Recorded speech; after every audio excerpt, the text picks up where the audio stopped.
So this is Chapter 13 homework, and as you can tell by the number of problems, they're not quite as hard as some of the ones we're doing. So if you made it through this part, you're in good shape. Okay, problem number 2 is about Hooke's law, which is the relationship between force and displacement in a spring. So it says that when a 4.25 kilogram object is placed on top of a vertical spring, the spring compresses a distance of 2.62 centimeters. What is the force constant of the spring? So let's just show spring like this. And we're going to put something on there, a nice square thing. So what will happen is when we place this mass on there, it's going to compress. So this has a mass equal to 4.25 kilograms. And associated with that mass is a force, which is the weight. So we're going to have the weight. And the weight, as normal, is equal to the mass of the object times the acceleration due to gravity. So we get 4.25 kilograms times 9.8 meters per second squared. And so it'll give us newtons. So 4.25 times 9.8, 41.7 newtons. So that's the force. So in our spring constant, force is equal to minus kx. Okay, so the force is going this way. The force pushing on the spring is going this way. And the displacement, so let's how do we define positive x in this case? So let's say this is x. And the force is compressing the spring.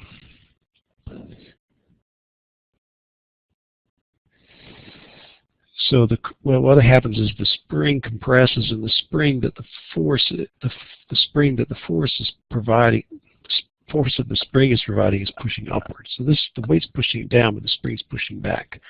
So that's the force in the spring. So that's what this is. The weight is the force pushing on the spring. This is the force pushing by the spring. So you can kind of think of it that the mass is pushing down and the spring is pushing back, and that's why it's negative. So in this case, x is going to be equal to negative because it's pushing it. It's going to squish it.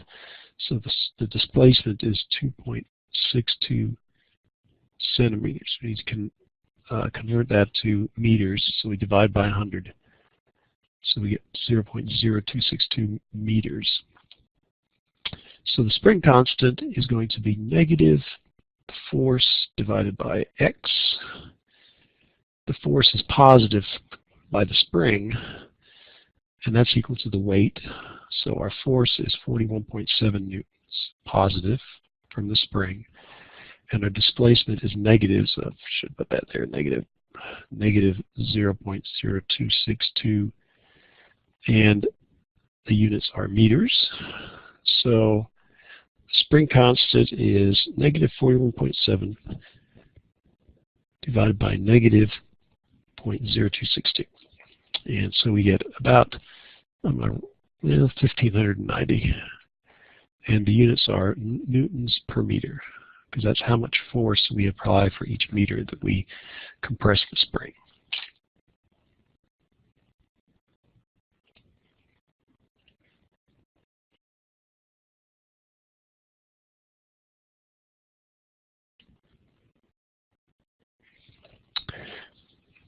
So I listed the answer just to see if I did it right, which I did.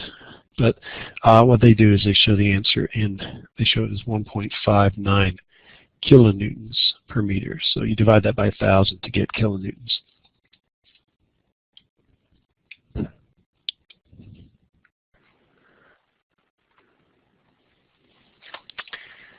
Okay, this is problem number 4, and it's a spring mass system. So let's read it. A load of 50 newtons attached to a spring hanging vertically stretches the spring 5 centimeters. So what that part what that part is doing is determining what the spring constant is, because in spring mass systems, the frequency is going to be, I'm just thinking here. Anyway, in this particular problem, they're not asking for that, but if we were to calculate the frequency of oscillation of the system, if it was a system, we would have to meet the spring. We'd need to know the spring constant. So if we look at this problem, you've got a spring and you've got a mass hanging on it, and it says it stretches the spring. So initially the spring is not stretched. And then the spring stretches 5 centimeters. So we'll say delta x, which is the stretch of the spring, is 5.0 centimeters, which we will convert immediately to meters. Okay, so it's point, you divide by 100. And the weight, well, the weight is going to be the force that's acting on the spring, and that is equal to 50 newtons. So Hooke's law says that the force that a spring reacts, what the force is equal to some constant K times the amount that the spring is stretched. So in this case, if we want to find the spring constant, if we know how much force is required to deflect at a certain amount, then we can find it. So in this particular case, the force is the weight of the object. So you get 50 newtons, and you divide by delta x, which is 0.05 newtons. And so that's going to be, so let me get my calculator out.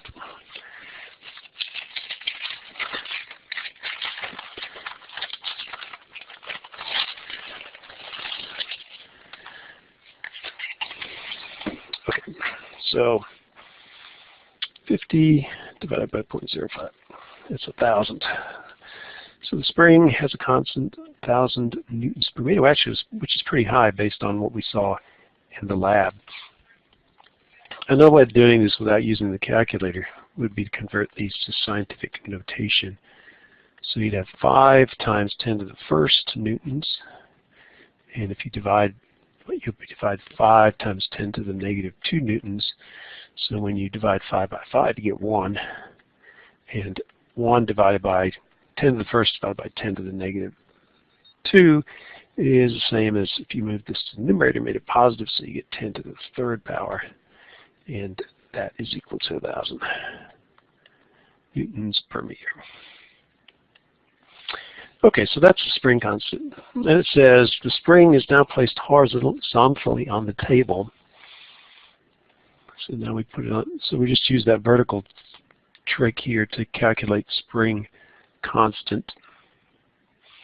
And then we put it on the table. We don't actually need them. There's no mass. We're just going to stretch this thing out. So we're going to apply force to the spring. And it says we're going to stretch 11 centimeters, which is 0.11 meters. So now the force, so that's actually not, the force is not 0.11 meters. The displacement, so we're going to move it, delta x is going to be equal to 0.11 meters. So again, Hooke's law, force is equal to K times delta x. In this case, we're trying to figure out what the force is, because we know the spring constant, because we figured it out in the previous part of the problem. So we have a spring constant of 1,000 newtons per meter, and we multiply by 0.11 meters. And so what we're going to get is 110 newtons will be the force. This is plot the graph of force on the y-axis versus spring displacement from the equilibrium position along the x-axis. So all we're doing here is we're just visually showing what Hooke's law tells us. So we have, let's see, this is plot a graph of the force, which is the force required to stretch it. So that's a positive force. And if we draw a line here, it'll start with 0 force at 0 displacement, and it will increase linearly. So if we put this point in the corresponding, so when x, or delta x, is equal to 0.11 meters, then the force is going to be equal to 110 newtons. And the spring constant is the slope, which is 110 divided by 0.11, which is 1,000 newtons per meter.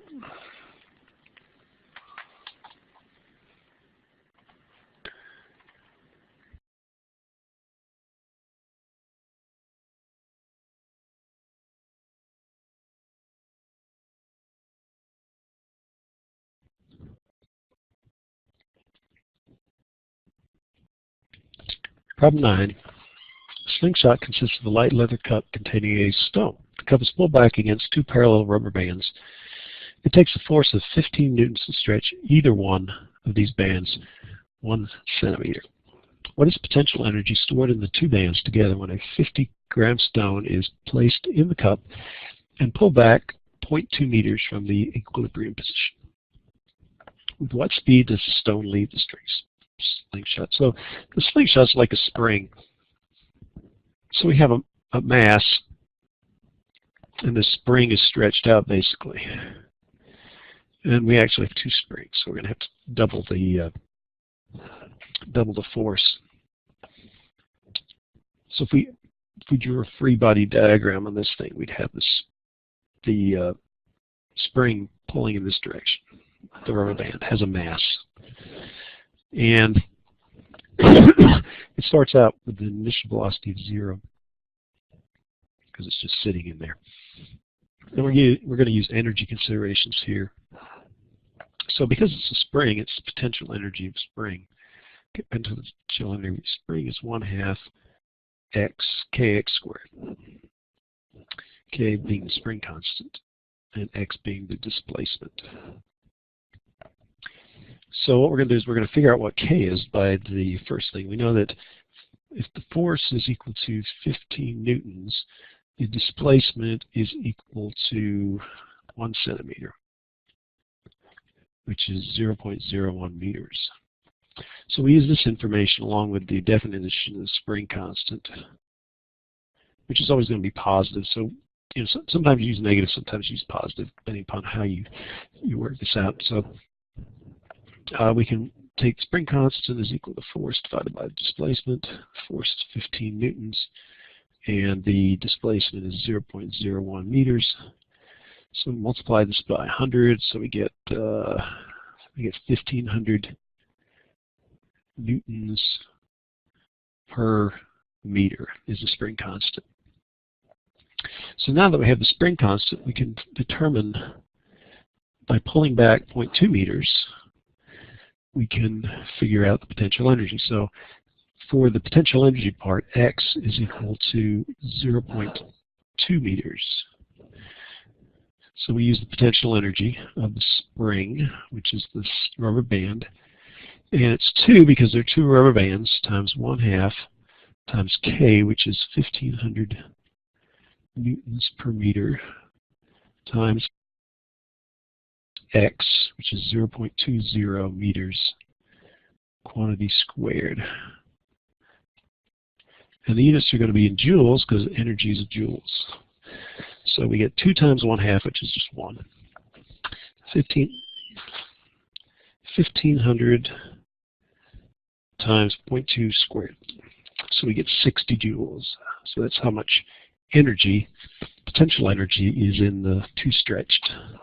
Now, as far as the velocity, we used, for part 2, we use conservation of energy.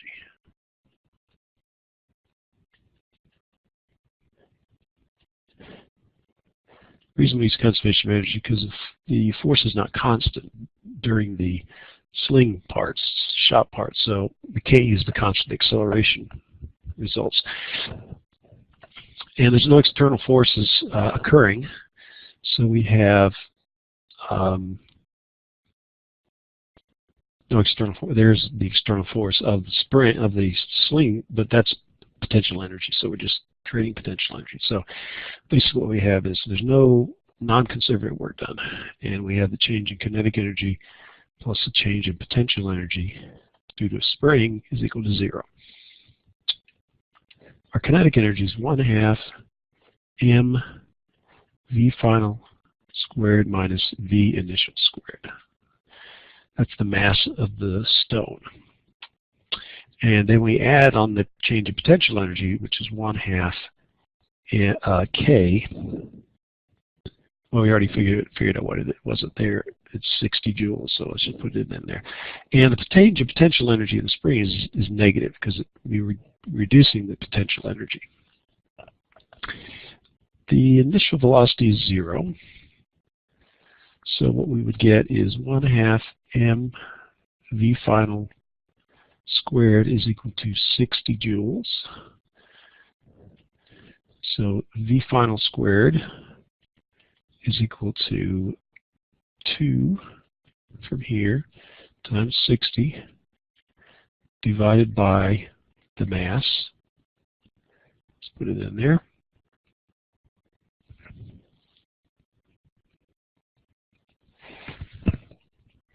Two times 60 joules divided by the mass, which was 50 grams. So 50 grams, and then we multiply by 0.0001. There's 0.0001 kilogram per gram. It's 1,000.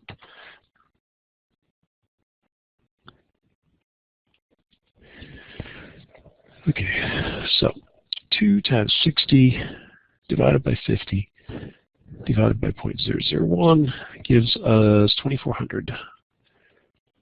And that's meters squared per second squared because we have velocity squared. So we take the square root. Final velocity is square root of 2,400. And I get 48.9. How many significant figures do we have in this problem? It's like 2. So let's just, 48.9 would round off to 50. 50 meters per second. So let me just check the answer. The answers were 1,500. What was the potential energy was 60, and the final velocity was 50. 60 joules, 49 meters per second. And so I'm not sure why they rounded down. Oh, it is 49, sorry. 48.98, which is 49. Rounds off to 49, so that should be 49.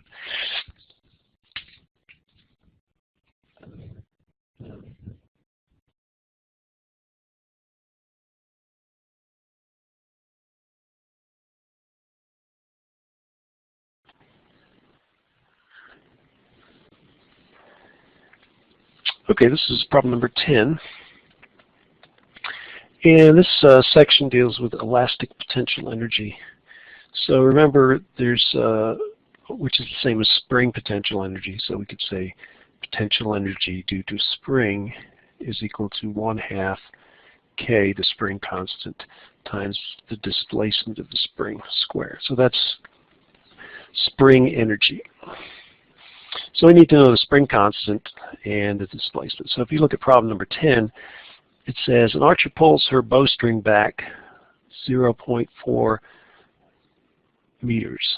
So our delta X is 0.400 meters.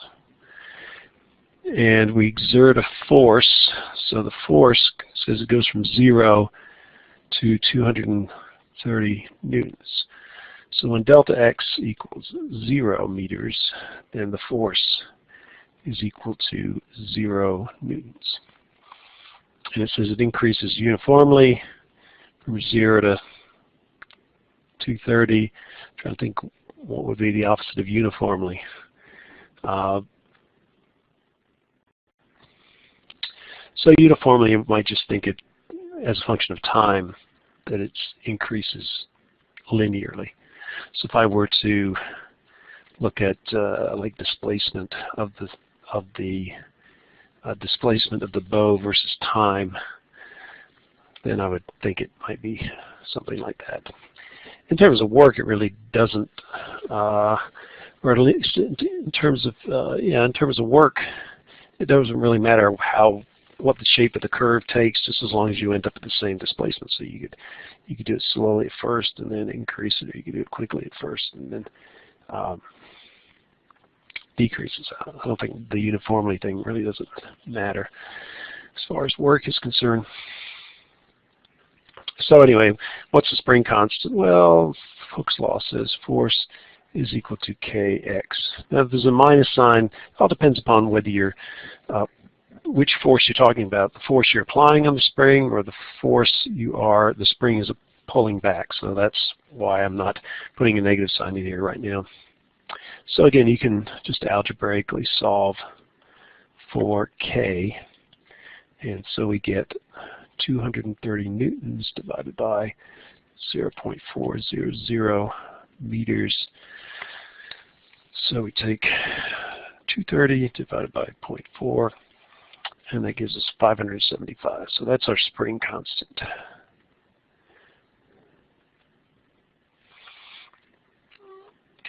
So that's the equivalent spring constant. How much work is done in pulling the bow? Well, when you pull the bow, it means you start off, so pulling the bow, what does that mean in terms of properties that we've talked about in the past? Well, it means that you're probably pulling it sideways. So delta potential energy due to gravitational is 0 joules. You could also say that the kinetic energy change is equal to 0 because you start off stationary and you end stationary. So the only things that are left in conservation of energy is work is equal to the change in spring potential energy. So we know what the expression for spring potential energy is, so all we have to do is say it's 1/2 k x, or I guess delta x if you want to call it, I guess probably call it delta x squared. So 1/2 k, which is 575 meters, or actually it's newtons per meter. I got the units wrong. So 575 newtons per meter, and times delta x, which is 0.400 meters squared. Notice the units will be Newton meters because this meter will cancel out with one of these meters. So you'll end up with a meter unit in the numerator. 575 times 0.5 times 0.4 squared is 46. So it's 46 joules. Now let's think about the sign. It says how much work is done in pulling the bow. So in pulling the bow, so here's my bow. So when you pull it that direction, the force is in that direction, and delta x is in that direction. And because they're in the same direction, the angle between the two is theta is equal to 0. And remember, the expression for work is if it's not at an angle, well, yeah, if it's in an angle but it's constant, the force is constant. Doesn't necessarily have to be constant. In terms of the sign, you take force times x times the sine of the angle between the two. In this case, the angle is 0, and actually it's the cosine, because that wouldn't work. Sine wouldn't work, so it must be the cosine. Cosine of theta. In this case, theta equals 0. Therefore, the work is just, well, it's the integral really, from 0 to x to delta x. Anyway, the bottom line is it's positive. That's the important thing.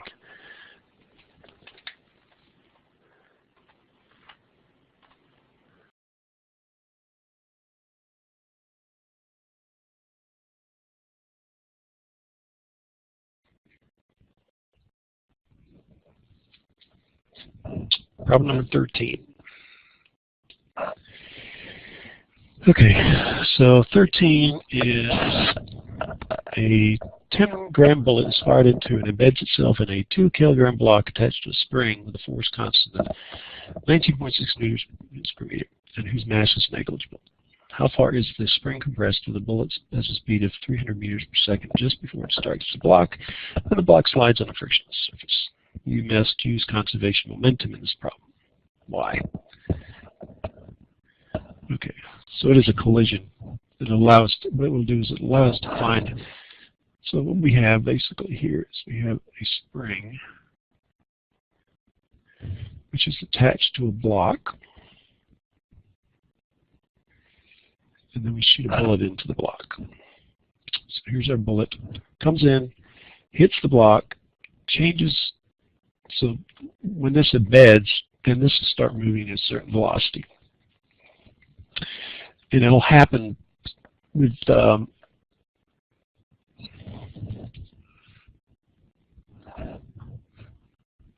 just trying to think about this, why you can't just use the kinetic energy of that.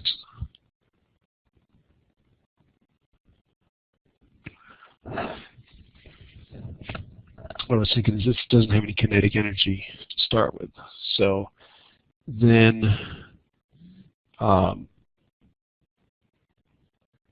I think you've got to take into account the velocity of this thing after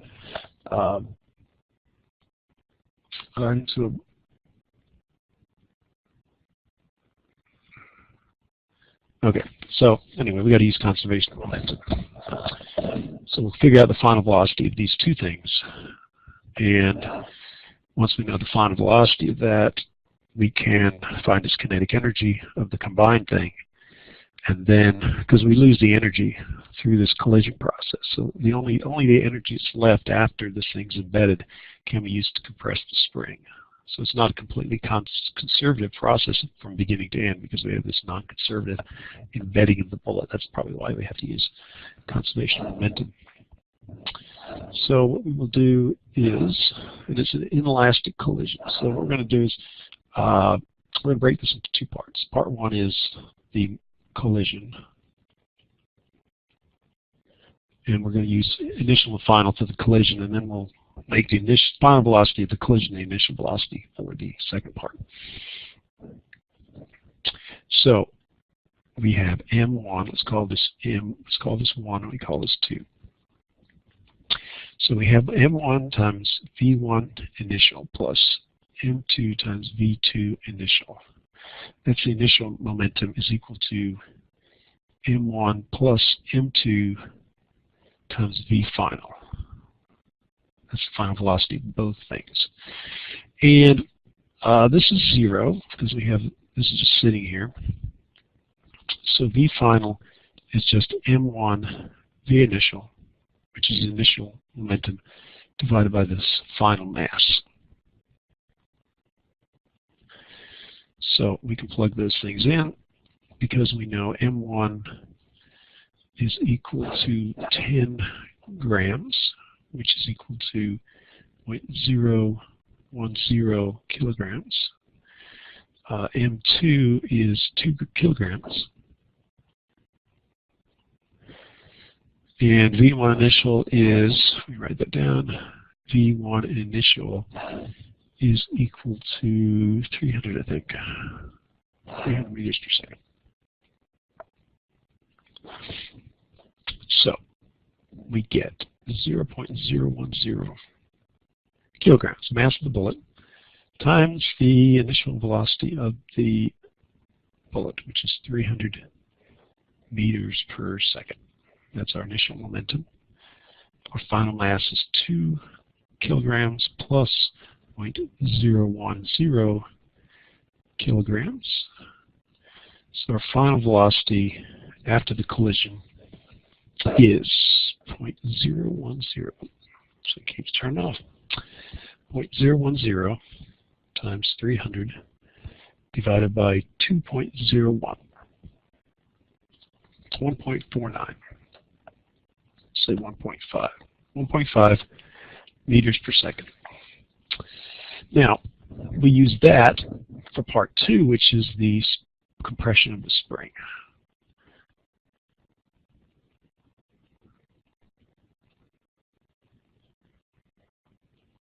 And here we use conservation of energy, just like we did previously. So we're going to say V initial for the compression is 1.5 meters per second. V final is 0 because it compresses all the way. And we know that, what are we trying to figure out here? Probably some delta X. How far is the spring compressed? So X is unknown. The mass, the total mass is 2.01 kilograms. The spring is considered to be massless, so we don't have to worry about that in this calculation. So we have the change in kinetic energy plus the change in spring potential energy equals 0.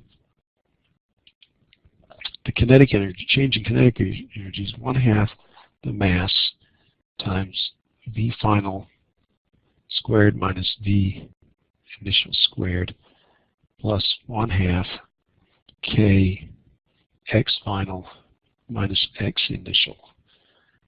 Those each squared. Okay, so this is 0. The spring is initially uncompressed, and the final velocity is 0. We cancel the halves out, so we get 0 is equal to m minus m, because you got a negative sign here, v initial squared plus k times x final squared. So we can solve for x final squared. X final squared is m v initial squared divided by k. Or the final displacement is equal to the square root, it's going to be positive, plus the square root of m v initial squared over k.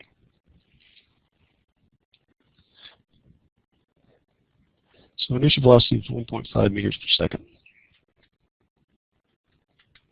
Our mass was 2.01 kilograms.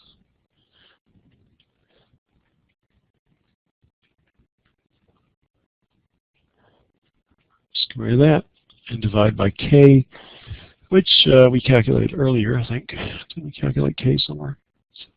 Or is it given? Okay, it's given. 19.6 newtons per meter.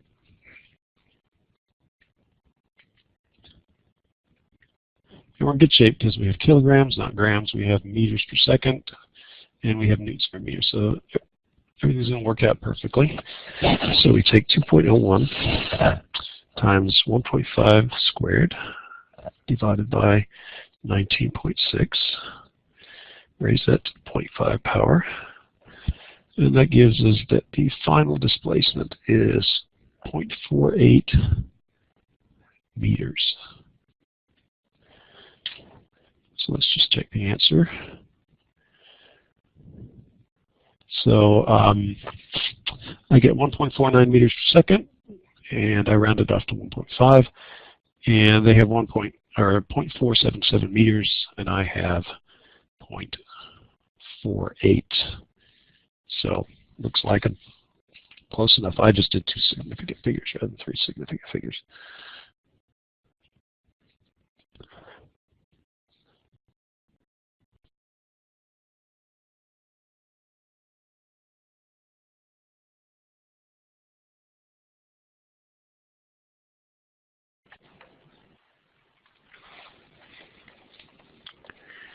This is problem 16. So it says that we have a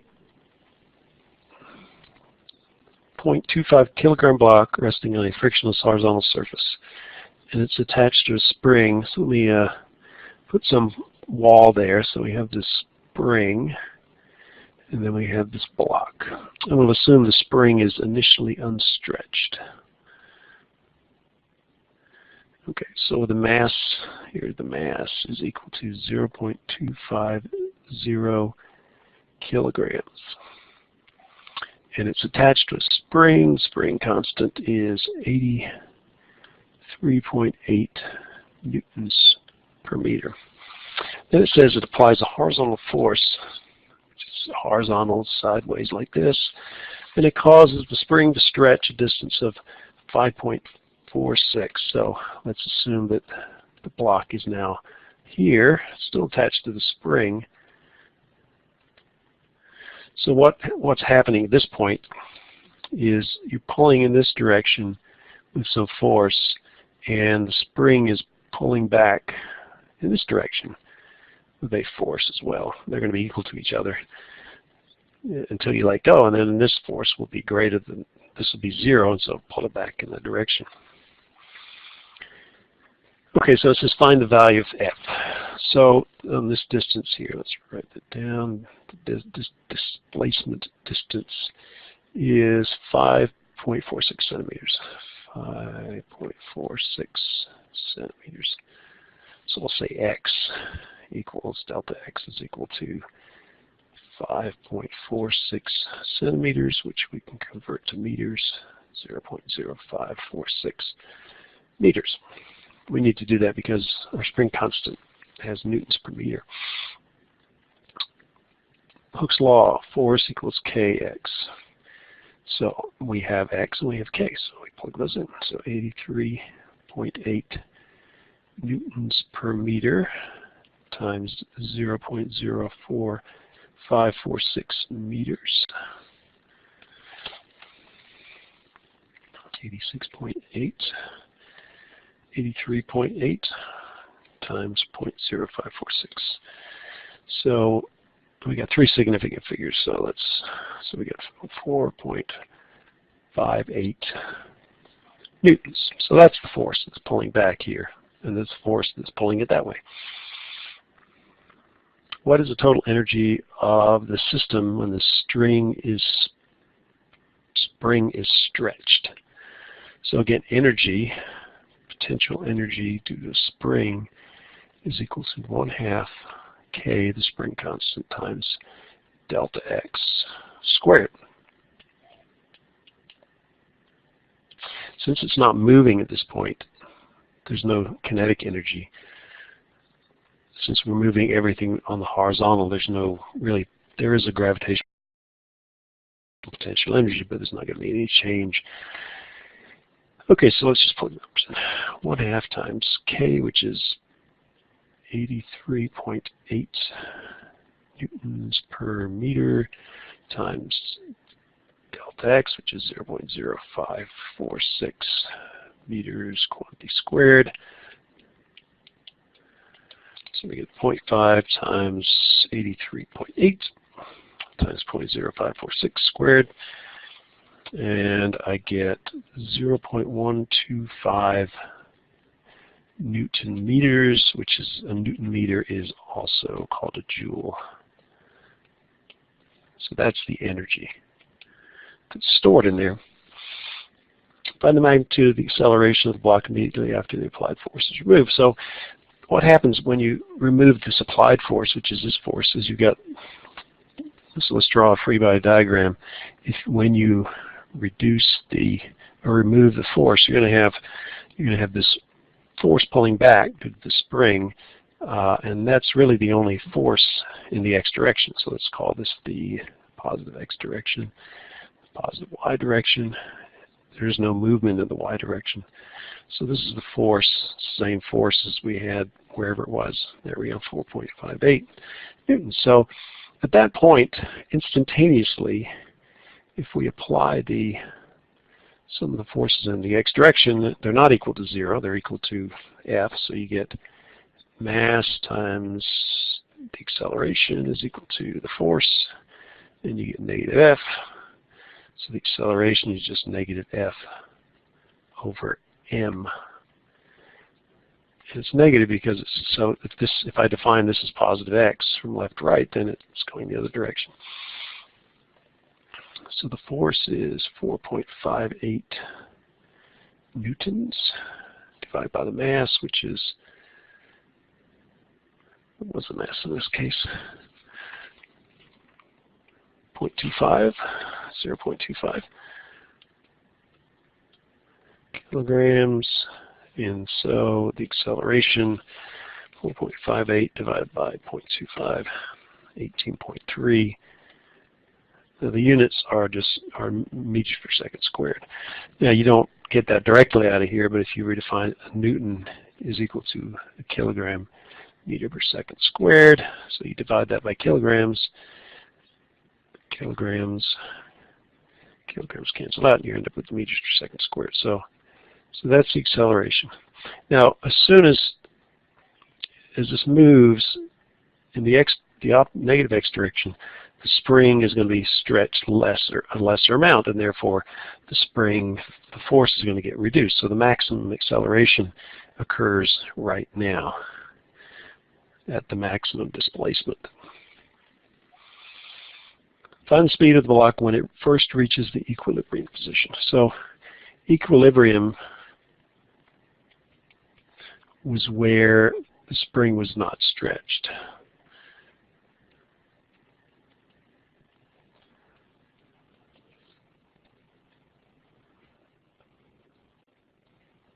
So that's where delta x equals 0.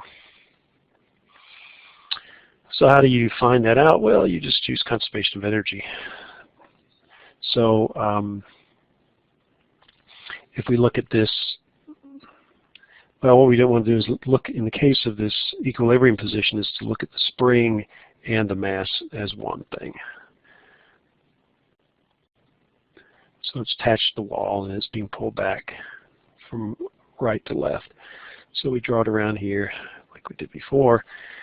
And so the change in kinetic energy, there's no external work, there's no change in gravitational potential energy.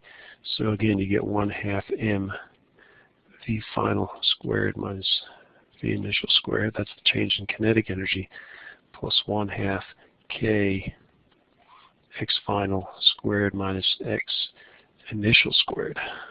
That's the change in spring potential energy. V final is what we're trying to figure out. V initial is 0 because we stretched it out and stopped. X final is 0 meters because that's how we defined defined equilibrium. And X initial is going to be plus 0.054 centimeters or meters.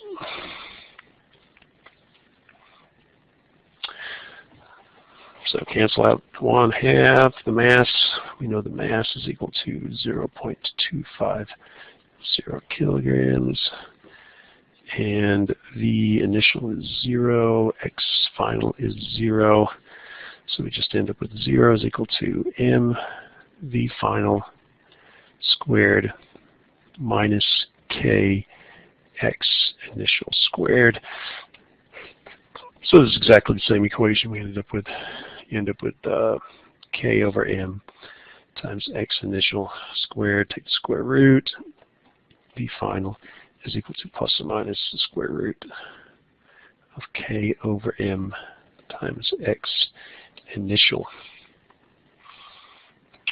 So v final is equal to, in this case it's negative because it's going to be moving from right to left, and we have the square root of k, and k was, I guess, given in the problem, 83.8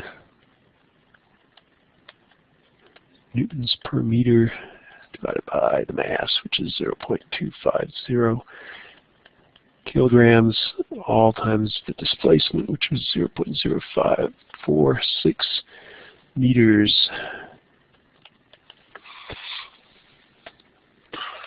83.8 divided by 0.25 raised to the 0.5 power times 0.0546, and I get 1. So I get negative 1.00 meters per second. So that's the final velocity. And that's the maximum velocity. What will happen is when it goes through the equilibrium position, then you'll get a force pushing from left to right, which will then slow it down until it stops and compresses again. This is if the surface is not frictionless, but the block still reaches the equilibrium position, how would your answer in part D change? Well, V final would be somewhere between 0 and -1. So it's going to, so in the case of friction, as long as it's above, it's moving. It's going to be moving. It's going to be negative because that's what the spring is causing it to do, and it can't be more than this. This is the maximum because all of the energy is converted, all the spring energy is converted into kinetic energy. If you had friction, then some of that energy would be converted into heat, and you wouldn't get as much kinetic energy.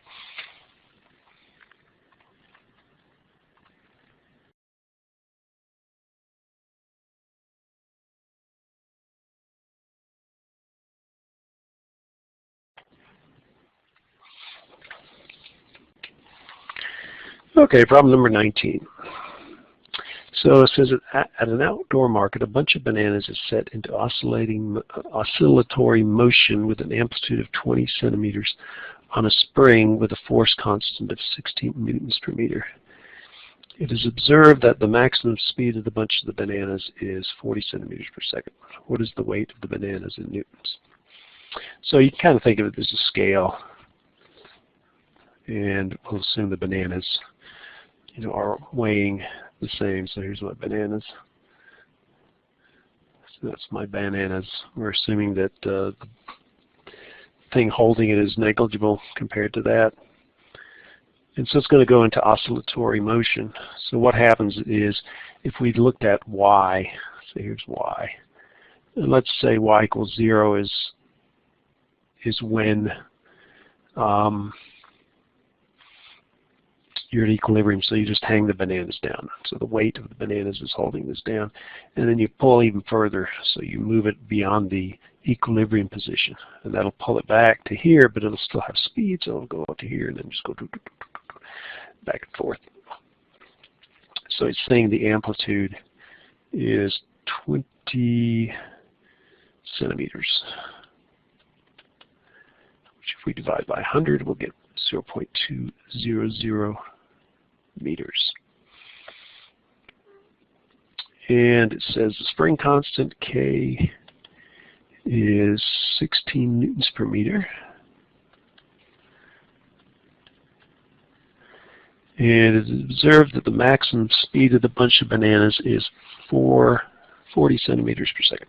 So Vmax is equal to 40 centimeters per second. Is that what it said?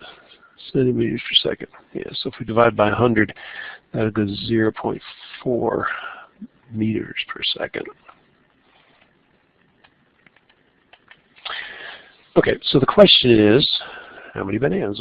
What's the weight of the bananas?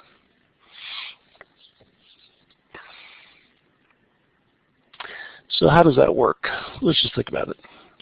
Well, displacement is the amplitude times the cosine of the frequency. And we just go to that section. Well, I'm just going to go to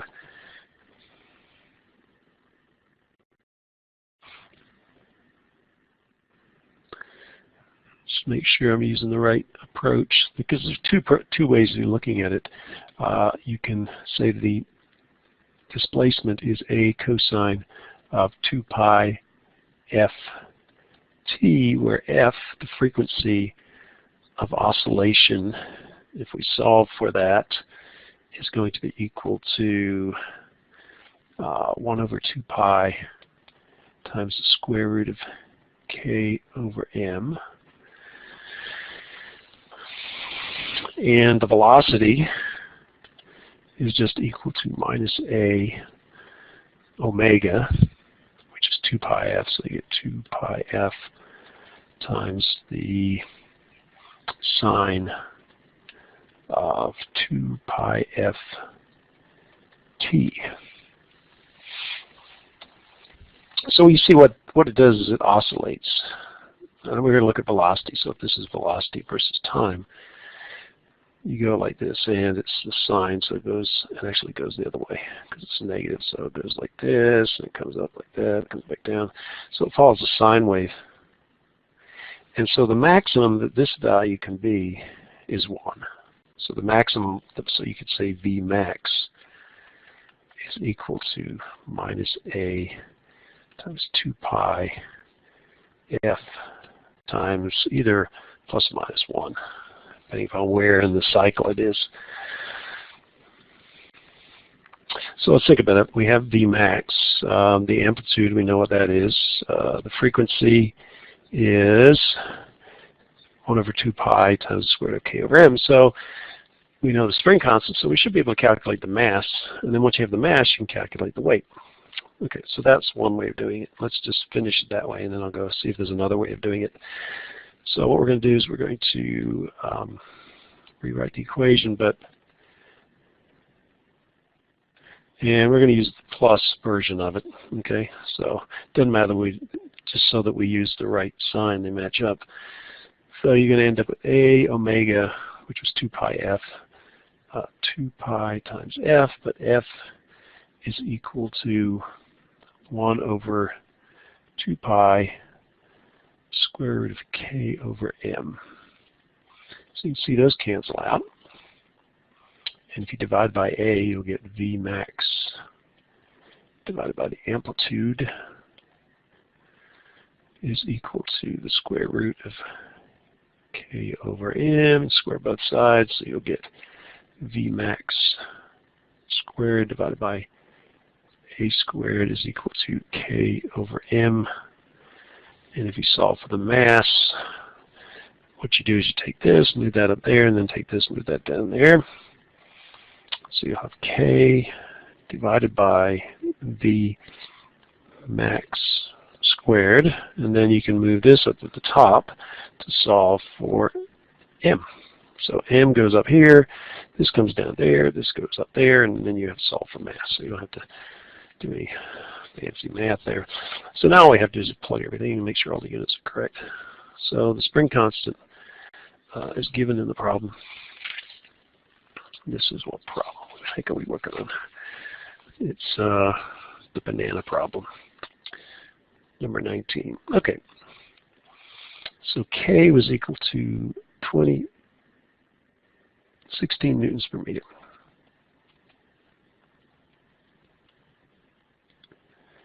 The amplitude was 20 centimeters, so that was 0.20 meters squared. And you divide by V max, which is 0.40 meters per second, and you square that. And that's the mass. And let's just look about the units. You get newtons per meter times meter squared, so that'll give you Newton meters, and you divide by meter squared per second squared. Let's just go down here to the units. So we had newtons per meter times meters squared divided by meters per second squared. Okay, this cancels out one of those. So you get Newton meters per meter squared per second squared. And you could take the reciprocal of, so you take Newton meters and multiply by the reciprocal of this, which would be second squared per meter squared. That gives you Newton second squared per meter. And if you go to Newton's second law, you get a Newton is equal to a kilogram meter per second squared. So if we solve for kilogram, we get Newton, a kilogram is a Newton second squared per meter, which is what we have. So everything's great. And then we just plug in the numbers.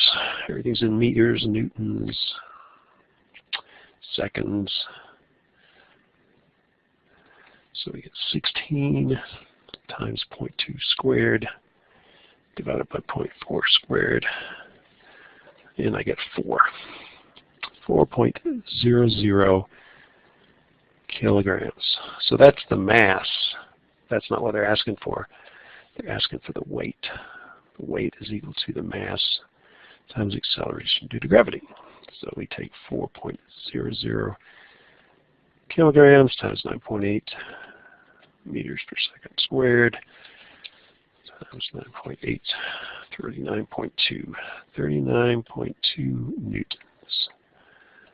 So that's the final answer.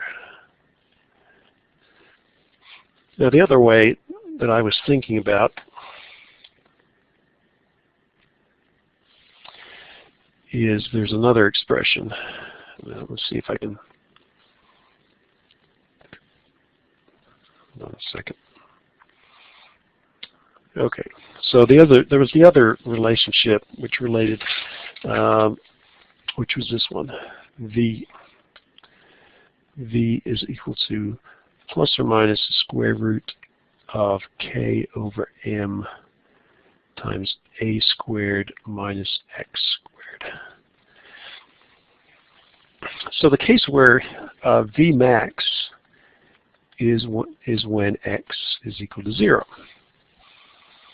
So then you just end up with V max is equal to plus or minus the square root of k over m times a. So you get V max over a is equal to this. If you square both sides, I think we're where we started. So let me just, if you square that both sides, you get this. So you can see it comes up to the same result, whether you use whichever way you want to use it, you still come up with the same expression.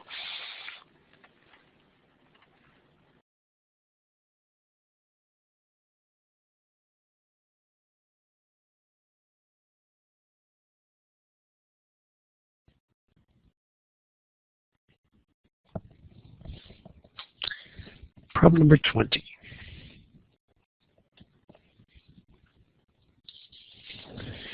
Okay, so now we're talking about position, velocity, and acceleration as a function of time for a spring mass system. So we have a 50-gram object attached to a horizontal spring with a force constant of 2 newtons per meter, and it's released from rest with an amplitude of 25 centimeters. What is the velocity of the object when it is halfway to the equilibrium position if the surface is frictionless? So here's our object. That's the spring. It's released with an amplitude. So it can be going either way, stretched or compressed, doesn't matter. I'm going to assume it's stretched. So this has a spring constant of 10 newtons per meter. The mass is 50 grams, which we'll go ahead and convert immediately to 0.050 kilograms because we divide by 1,000. And the amplitude is equal to 25 centimeters, which is equal to, if we divide by 100, we get 0.25 meters. And so all we have to do is, there's an equation for this if you want to look at. Let's see if I can find it. It's in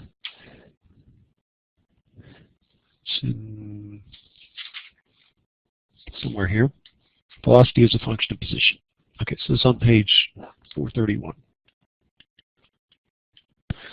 V is equal to plus or minus the square root of k over m a squared minus x squared. So, so where are we on this whole thing? So equilibrium, x equals 0 is right here. X equals a is right there, and what we're going is halfway in between. So x is going to be equal to a divided by 2, since it says in the middle. So all we have to do, and the amplitude is given, so all we have to do is plug the numbers in.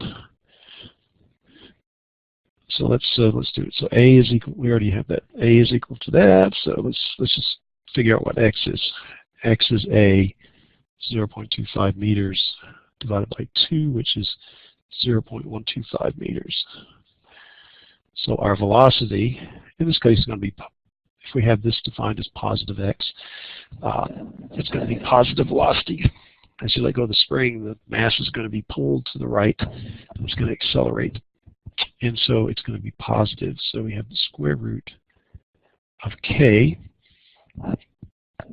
which is 10.0 newtons per meter, divided by the mass, which is 0.050 kilograms. The amplitude is 0.25 meters, and we square that. And our displacement is 0.125 meters, and we square that. And you can see if the amplitude, if the x were the amplitude, then this goes to 0 and the velocity is 0.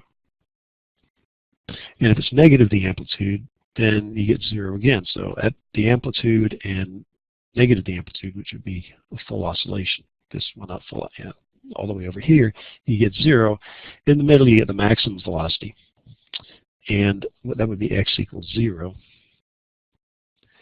So we're going to get somewhere between those two. So let's turn the calculator on. So we have the square root of 10 divided by 0.05 times, this is all in the square root sign, 0.25 squared minus 0.125 squared. Close the parentheses again to get square root, and I get 3.06 plus 3.06 meters per second. And we'll check the answer, 3.06 meters per second.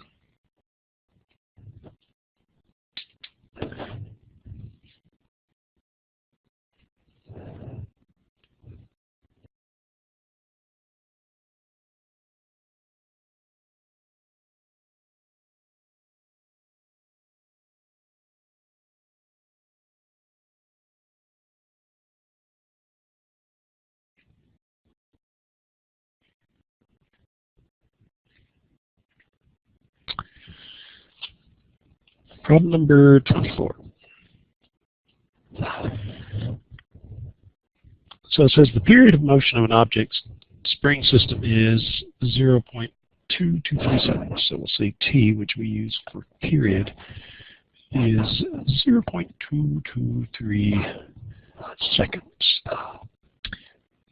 When a 35.4 gram object is attached to the spring, so we know that the mass is equal to 35.4. So that's and it's grams, so I've got to change that to kilograms. So that divided by 1,000 would be 0.0354 kilograms. Change that back to grams. I don't know why I put kilograms there. Okay. The object is replaced. 24, sorry. What is the force constant of the spring? Well, what we know is that there's a relationship between the angular frequency and the spring constant and the mass. So we have that. We know that the frequency is equal to 1 over the period. And we know that the other thing is there's the relationship between frequency and omega. So we know that omega is equal to 2 pi times the frequency. There's also all different kinds of ways of representing that. And if you look on page 434, you'll see that 2 pi times the frequency is equal to the square root of k over m. That's just combining this with that. And if the frequency is 1 over the period, we get 2 pi times 1 over the period is equal to the square root of k over m. And then we square both sides. So we're trying to solve for k, because we have the mass and we have the period. So what we'll do is we'll multiply both sides by t, and we'll divide by this. So we'll get t is equal to 2 pi times 1 over the square root of k over m, or we can just switch the numerator and the denominator, square root of m over k. So that's just that rearranged. So basically, you could do it kind of like a cross multiplication, but I switch this around. And so the period is just, oh, sorry. I messed up something here. Okay, let's stop. I was thinking of something else. Okay, so we square both sides. So we get 4 pi squared over t squared is equal to k over m. Therefore, the spring constant is 4 pi squared m over t squared. Okay, there we go. So we get 4 pi squared times m, which is 0.0354 kilograms divided by the period, and the period is 0.223 seconds squared. Now the question is, we'll look at the units in a second, because a lot of times we just assume they're going to work out, but we're not going to assume that this time, just for the heck of it. So 4 times pi squared times 0.03454 divided by 0.223 squared. And we get 28.1. And so they're going to be newtons per meter, but let's just confirm that. So we have kilograms per second squared. And so what is a kilogram in terms of newtons? Well, 1 newton is equal to 1 kilogram meter per second squared. Therefore, 1 kilogram is equal to 1 newton second squared per meter. So if we take this and we multiply by, if we change a kilogram to a newton second squared per meter, we get newton second squared per meter divided by s squared. So these cancel out. You're left with newtons per meter. So it does work out. Let's just check, see if the answer is correct. This is problem number 24. So 28.1 is the answer in the book, which is what I got.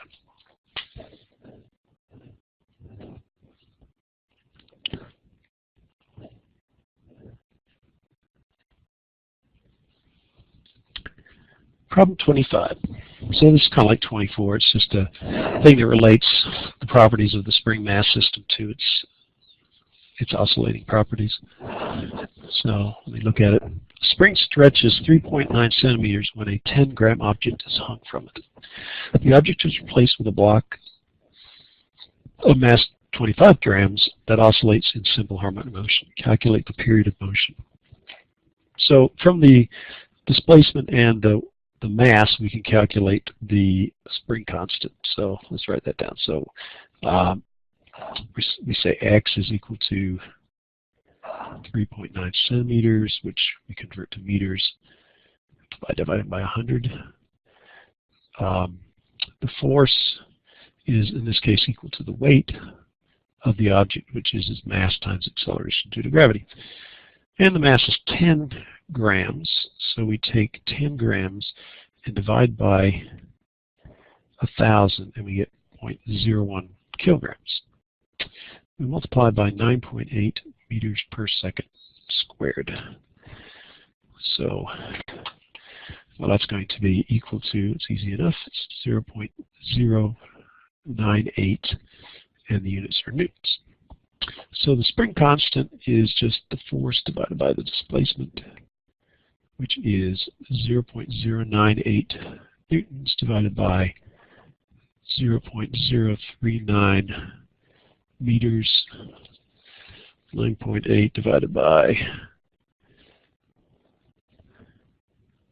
3.0, well, yeah. So I get 2.5 newtons per meter. So that's the spring constant. And again, what we know is that omega is equal to the square root of k over m. So let's go ahead and calculate that. So that's 2.5 newtons per meter divided by m, which is, the new mass is different. It's 25 grams, so we put in 0.025 kilograms by dividing that by 1,000, by the mass by 1,000. So we have 2.5 divided by 0.025, which is 100. Take the square root of 100. It's 10. So omega is equal to 10 radians per second. Now the frequency is in cycles per second. We have 2 pi radians per cycle. So the frequency is equal to omega divided by 2 pi, because we know we're going to have 2 pi radians per cycle, so we're going to have to reduce this number. So it's 10 divided by 2 pi, and that gives us cycles per second, which is hertz. 10 divided by 2 divided by pi, and I get 1.59, and that's cycles per second. And the period is in seconds per cycle, so we just take 1 over the frequency. So we take 1 over 1.59 cycles per second, and so that gives us 1 divided by 1.59 is 0.63, 0.63 seconds per cycle, but it's because it's a period, the seconds is per cycle, so you don't have to explicitly show that. I think that's what they're asking for. What is the period? Okay, so let's look at the answer. 0.63. Yippee!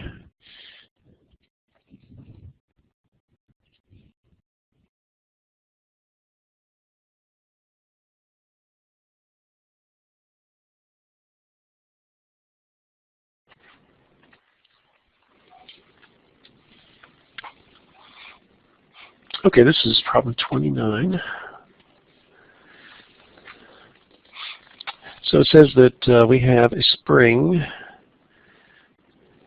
some object attached to the spring, which we'll assume is sliding on a frictionless surface.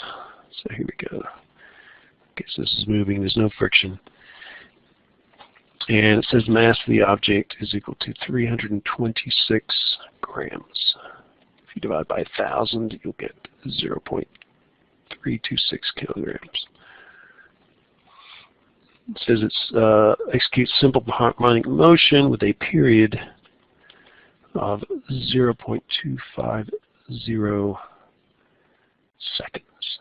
It says if the total energy in the system, so energy, we'll call it total energy,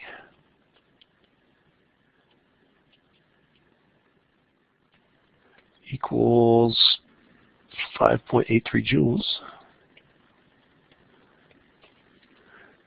Find the maximum speed of the object, the force constant of the spring, and the amplitude of the motion.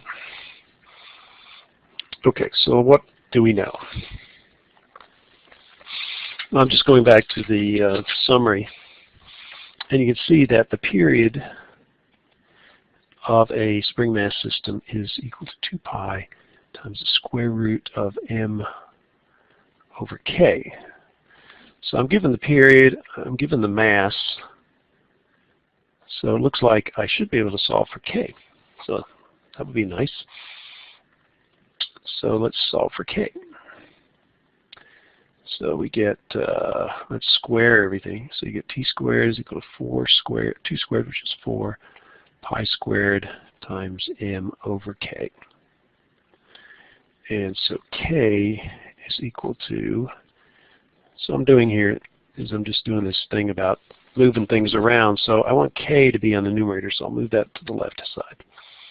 And t here is on the numerator, so I'll move that to the denominator on the other side. So I'll get 4 pi squared m divided by T squared. So let's go ahead and calculate the spring constant. So we get 4 pi squared times the mass, which is 0.326 kilograms,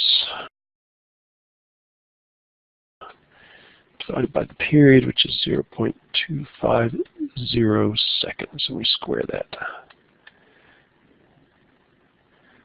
Okay. 4 times pi squared times 0.326 divided by 0.25 squared. How many significant figures? I think I got 3, so we're going to say K is equal to 206 newtons per meter. How am I confident this is newtons per meter? Well, this is in kilograms. This is in seconds. So there's nothing, it's not in grams or milliseconds or whatever you want to call it, hours. It's all in the base units, so we should feel pretty confident that and it looks like a reasonable number.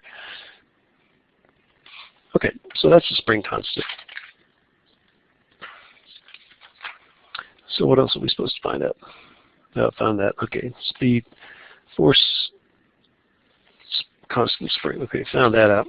Now, as far as the maximum velocity is concerned, let's write down that expression that we just used in the previous problem. Vmax is going to be equal to negative A omega times the sine of 2 pi ft. And again, this goes between plus and minus 1. So if we know omega for a spring mass system is equal to the square root of K over M. And I could also just get that from the period. I get the frequency, the frequency is 1 over the period, and then you have that omega is equal to 2 pi f. So any one of those combinations we could come up with omega. But do we know the amplitude at this point? And the answer is no, we don't.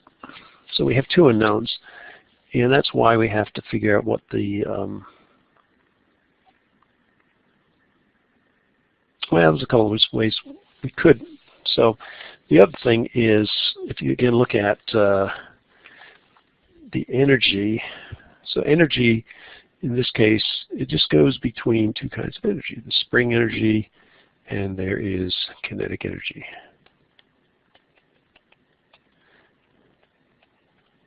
So and either way, the total energy, so if we had to take the 2, if we take spring energy plus kinetic energy, let's use potential, spring potential energy, it's going to be equal to a constant, and it's given in the problem, 5.83 joules.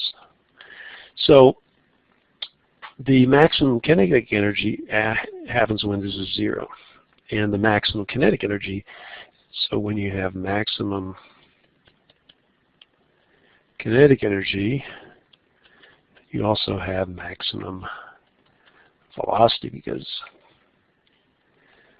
the mass stays the same. So you can there's only one variable that changes in the kinetic energy. So remember, kinetic energy is equal to 1/2 mv squared, and the mass doesn't change. So the only way you can change kinetic energy is by changing the velocity. So we could solve for the velocity. It's going to be 2 times the kinetic. So the maximum velocity is going to be equal to the kinetic energy, not the maximum because, well, yeah, the maximum. And then we're going to divide by m, and then we're going to take a square root. So multiply by 2, divide by m, take the square root, you get the velocity. So that's the maximum velocity. So we can go ahead and calculate that.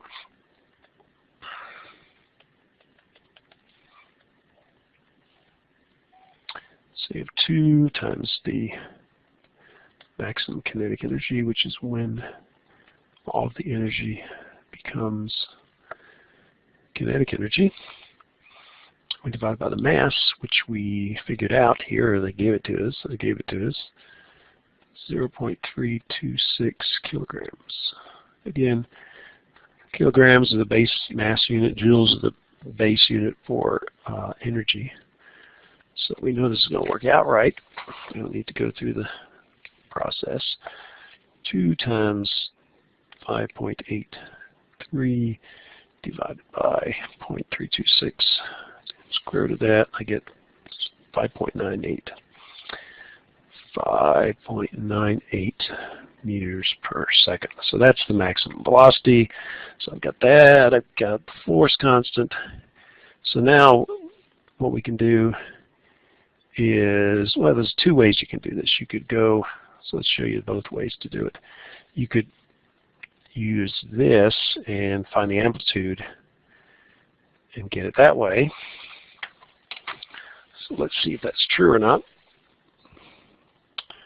So Vmax is negative A times omega. Omega is 2 pi f. So we can say is Vmax is equal to A times 2 pi f. And the frequency is equal to 1 over the period, so I could say that's true.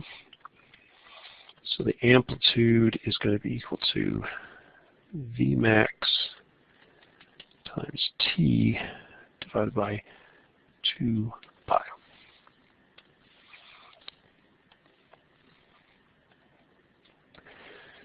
So what do we get? 5.98 meters per second times the period, which is given in the problem as 0.25 seconds, divided by 2 pi. Again, we have meters per second times seconds. That gives us meters. 5.98 times 0.25 times 2 times pi, actually divided by 2, divided by pi, 0.238, 0.238 meters. Okay, so that's the amplitude. The other way of doing it is that when you have the maximum amplitude, you have all this energy stored in spring. So what we could do is say, energy, spring potential energy max. So we could say PE spring max is equal to 1/2 kx squared, where x in this case is the amplitude. So we can just put a in there instead. So you get a squared. So if you solve for a, you get potential energy spring max times 2 divided by k, and you take the square root of that. So let's see what we have. So 2 times the energy, which is 5.83 joules, divided by k, which is, okay, what did I get for k? 200 and something, I think. 206. 206 newtons per meter. A joule is a newton meter. So you get newton per meter, and the newtons cancel out, and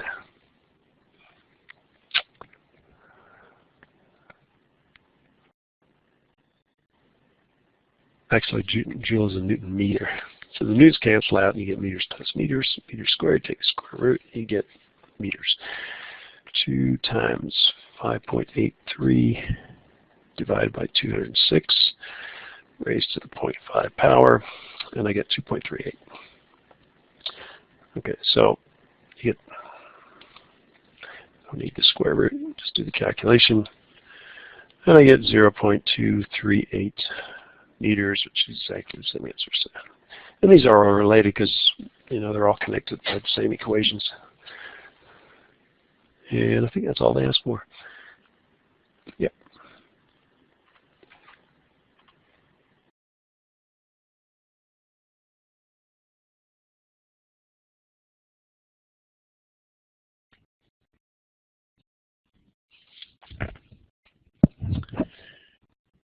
35.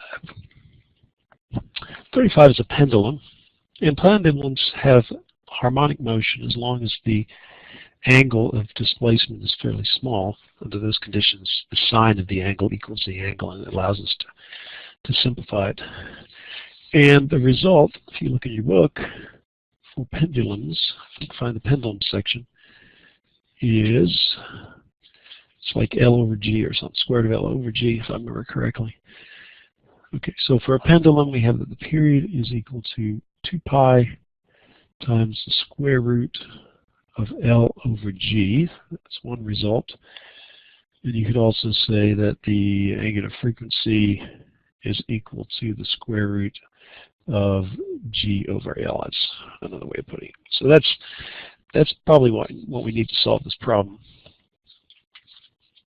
So it says a simple pendulum makes 120 complete oscillations in 3 minutes. So we have 120 oscillations, which we'll call cycles, per 3 minutes. And we're going to convert that to seconds. So 3 minutes, there's 60 seconds per minute. So that'll give us cycles per second. 120 divided by 3 divided by 60 is equal to 0.667 cycles per second, which are hertz, and that is the frequency. So that's F. And remember that the frequency omega is equal to 2 pi F. So anyway, it takes a location G is equal to 9.8 meters per second squared. Find the period of the pendulum and its length. Okay, so the frequency is this, so the period is just 1 over the frequency. That works for everything. 1 over 0.667. And remember, it's cycles per second, or hertz, so that'll give you seconds per cycle. So 1 divided by 0.666666 is 1.5, so the period is 1.5 seconds. So we can then use that period in this first equation. So we get T over 2 pi is equal to the square root of L over G. We square both sides, so we get T squared over 4 pi squared is equal to L over G. So L is equal to T squared G divided by 4 pi squared. All we did is multiply both sides by G. So we can just calculate it. So the period is 1.5 seconds. We square that, we multiply by acceleration due to gravity, which is 9.8 meters per second squared. We divide by 4 and divide by pi squared. So we plug that into the calculator. 1.5 squared times 9.8 divided by 4 divided by pi squared. And so I get a length of 0.56 meters. So let's check her here. Problem 35, 1.5 seconds, 0.559 meters, which I think is exactly 559 or 0.56. Okay, so that's it.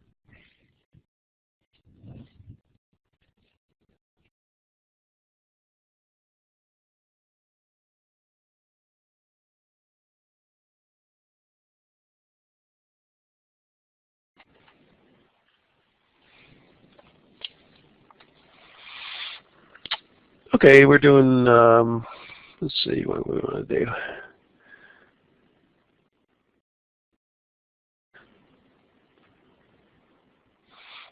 Maybe I'll just do 36, that's an easy one. So we have a pendulum, and it's one that moves through its equilibrium position once each second. So the period is 2 seconds. Okay. So it goes up here. So when it starts up here and then it goes down through here, that's 1, and then it comes back again. So it goes through the equilibrium position twice for each period. And then it says the length of a seconds pendulum is 0.9927 meters at Tokyo and 0.9942 meters at Cambridge. So what they have to do is adjust the length of the pendulum to get 1 second at each one of those locations. And so at that particular location, because the acceleration due to gravity doesn't change with time, then you can use those pendulums to accurately measure a second. So the equation that we use is just a simple one for pendulums, which says that the period of a pendulum is equal to 2 pi times the square root of L, the length of the pendulum, divided by G. So in our particular case, the period is 2 seconds, so that's a given.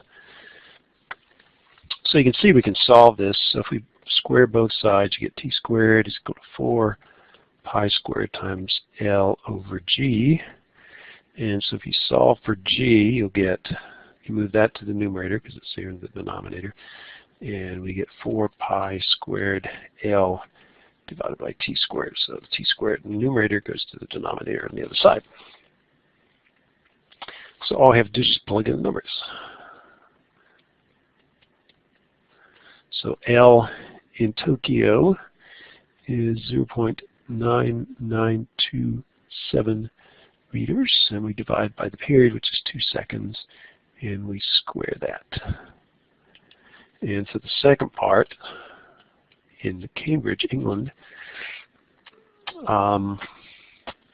the length is 0.9942 meters and 2 seconds squared, and then we get another one. So this is Tokyo, this is gravitational constant Tokyo, here's gravitational constant in ye old Cambridge.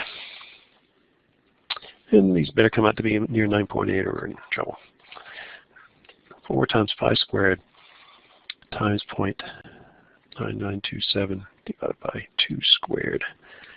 And I get 9.7. We had 4 significant figures, so it's 9.7978. 797. Nope, that's not right.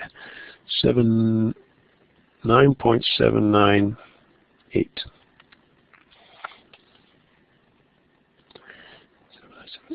Okay, and down here at the bottom, it's 9942. It's 9.812 meters per second squared, meters per second squared.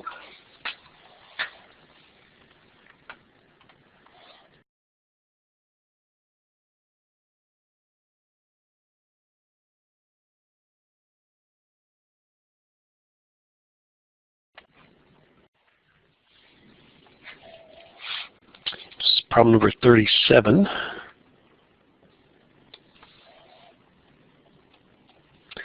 So we have a pendulum clock that works perfectly on Earth. It's taken to the moon. Does it run fast or slower there? Well, if we think about it, the period, again, is just equal to 2 pi times the square root of L over G. 2 pi, which are just constants, times the square root of L over G. So the acceleration due to gravity on the moon is less. So that's the moon is less than the acceleration gravity on Earth.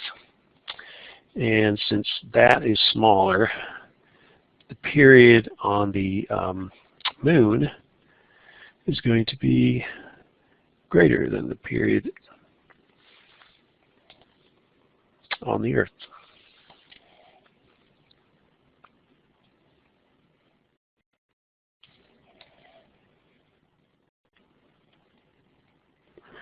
And so it's going to be slower. Because a longer period means instead of tick-tock, tick-tock, it's going to be tick-tock, tick-tock. And the clock works that every time it goes a clock, tick-tock, it's going to move the gears, and so it's going to move the gears more slowly. So let us think about this. the clock started at 12, okay, the free fall acceleration, which means g, so g of the moon is equal to 1.63 meters per second squared. G of the Earth, we'll use 9.80 meters per second squared.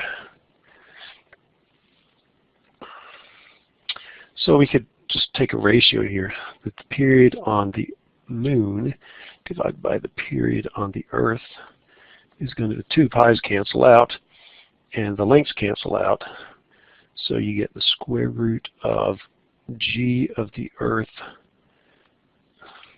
yeah, that's right, g of the Earth divided by g of the moon, because this is in the denominator, so when it's the moon, it's down here. When it's the Earth, it gets pushed up to the top. So we could also say that the period on the moon is equal to the period on the Earth times the square root of this ratio. And we said it was going to be slower, which means the period is longer. So and in this case, the period, the time that we're looking at is 24 hours. It's not a period of the pendulums, but it is. So don't get that confused. But so this is a pendulum. And so we can calculate the ratio, and then we can apply it to 24 hours, or we can just do it like this. So you get the square root of 9.80 meters per second squared divided by 1.63 meters per second squared. So let me see, we get 9.8 divided by 1.63 raised to the 0.5 power, multiplied by 24, and on the moon, 1 day on the clock is going to be like 50, just checking how many significant figures I have here. It looks like 3, so we'll say 58.8 hours. Is that what they're asking? If the clock started at 12 midnight, what will it read after 1 Earth day? So what will it read? So you take 48 hours is 2 days. So we take 58.8 minus 48, that gives us 10.8. So it's going to read 2 days later plus 10 hours. So it's going to read, at midnight it will read 10.8. So 0.8 times 60 is 48. 10:48 a.m.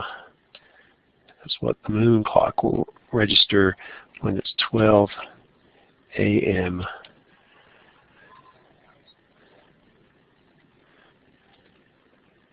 Is that right?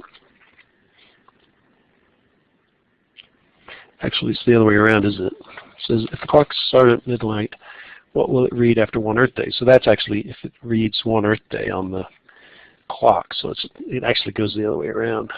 So let's do that. So when it goes 1 Earth day, it's not going to go full Earth. It's not going to go full day on the clock. So we actually do it the other way around. So let's do that.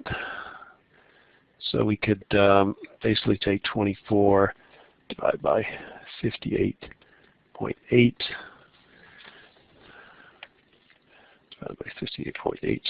That's 0.0408 days. So multiply that by 24. We get 9.80 hours. So on the moon clock, it's only showing it going 9.8 hours. So we take again 0.8 times 60. That gives us 48. So it would be 9:48 a.m. On the moon, according to the clock, whereas it would have gone a full day on the Earth.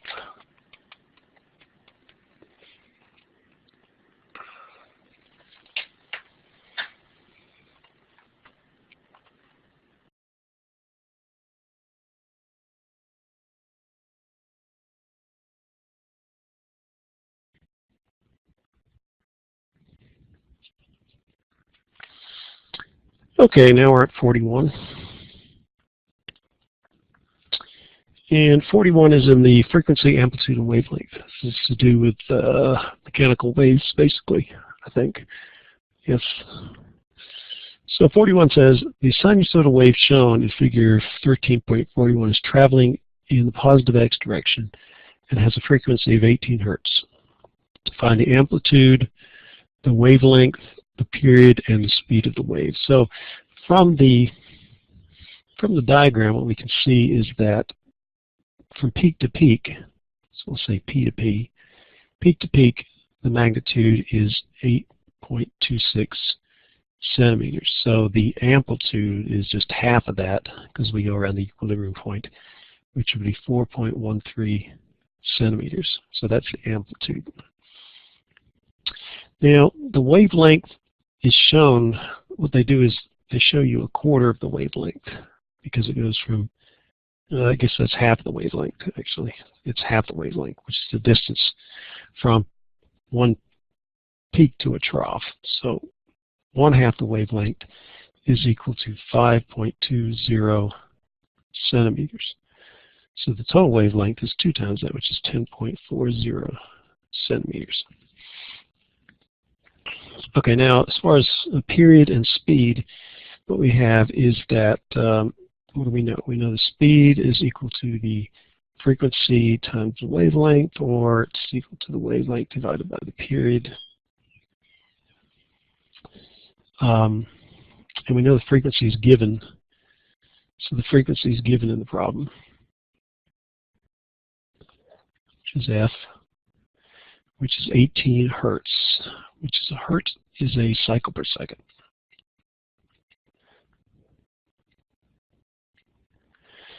Okay, so all we have to do now is just use the two things that we know. We know that the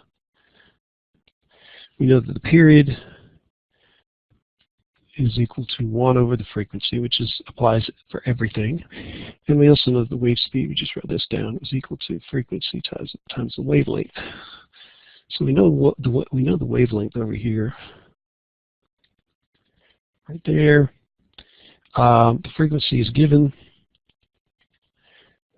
So to find the period, the period is 1 over the frequency.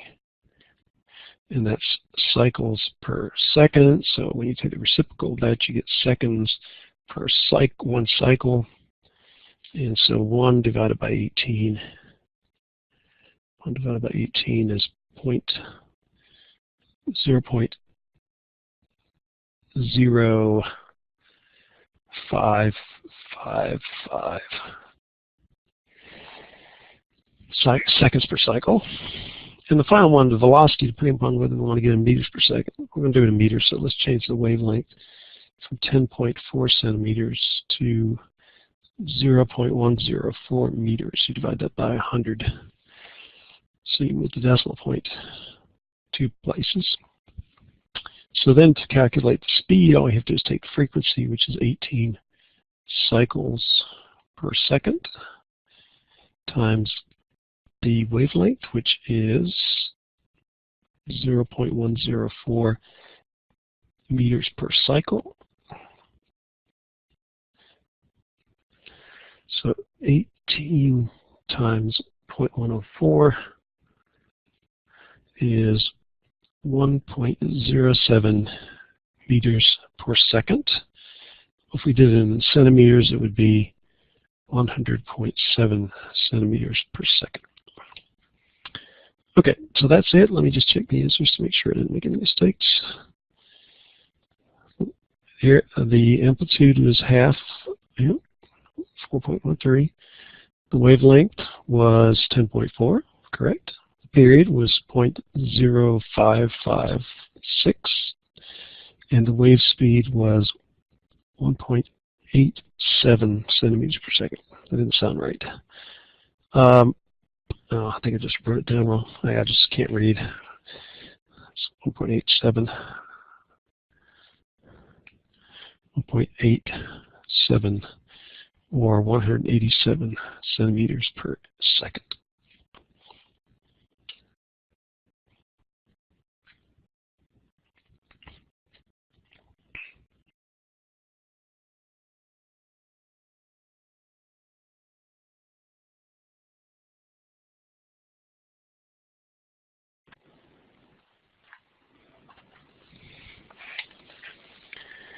Okay, this is problem 42.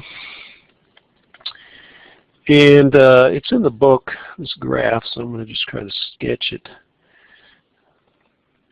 But it has a magnitude, this harmonic motion goes up to 2 centimeters.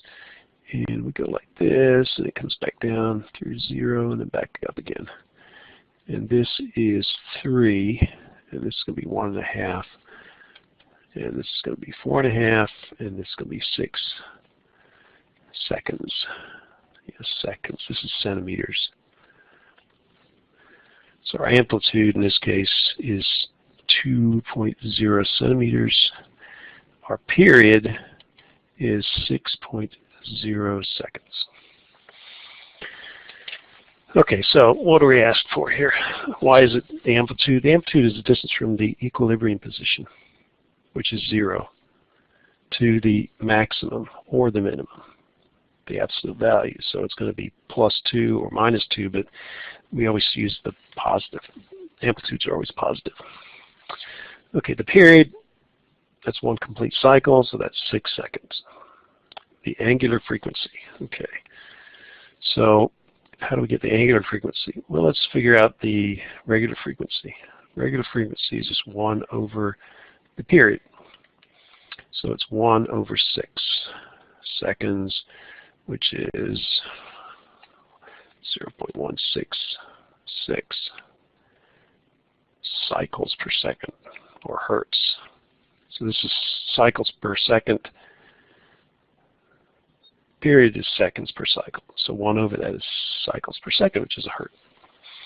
So that's the frequency. Omega is just equal to 2 pi times f, because this is in radians per second. This is in cycles per second.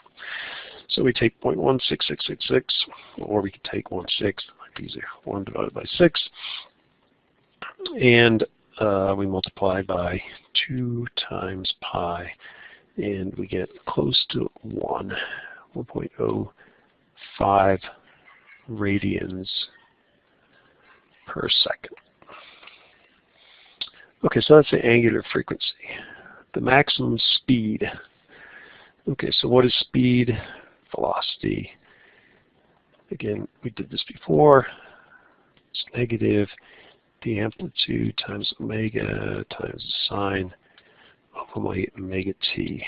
In this case, it's actually the cosine, because the amplitude is a sine function. So really, the derivative of the cosine is the cosine.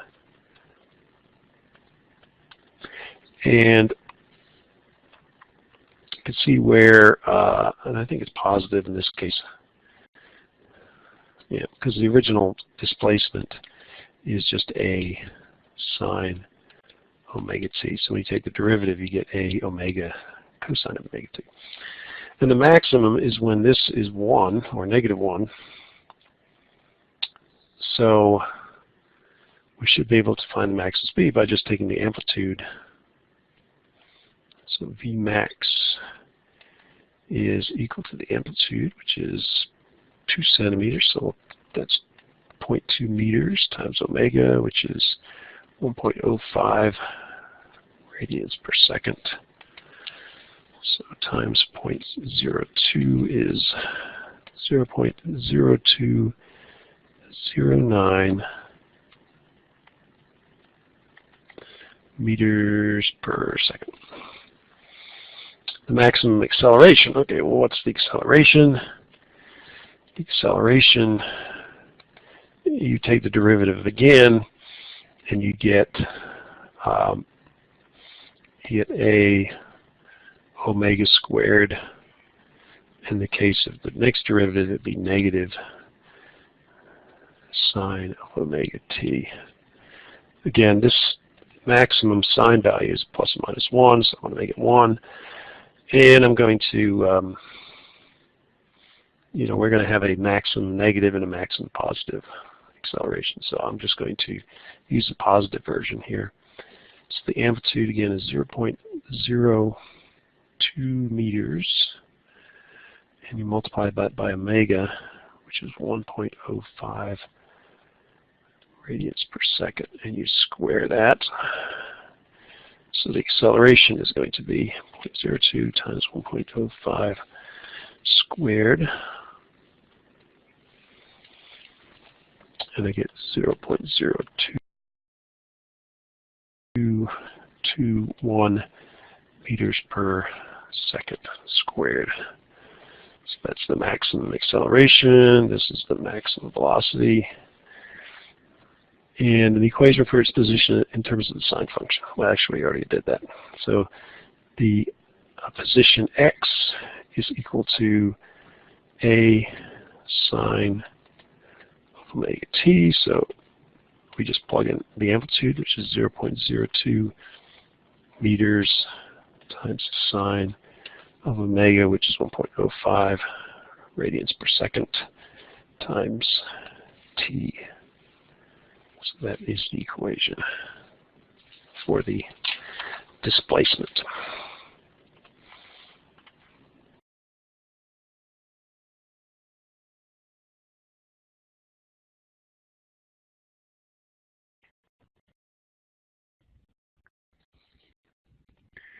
In problem 43, this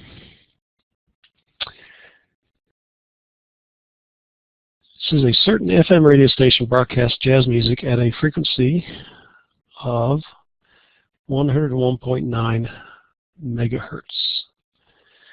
Okay, so a megahertz is 1 million, so it's 101.9 times 10 to the 6th hertz, which is also equal to 101.9 times 10 to the 6th cycles per second.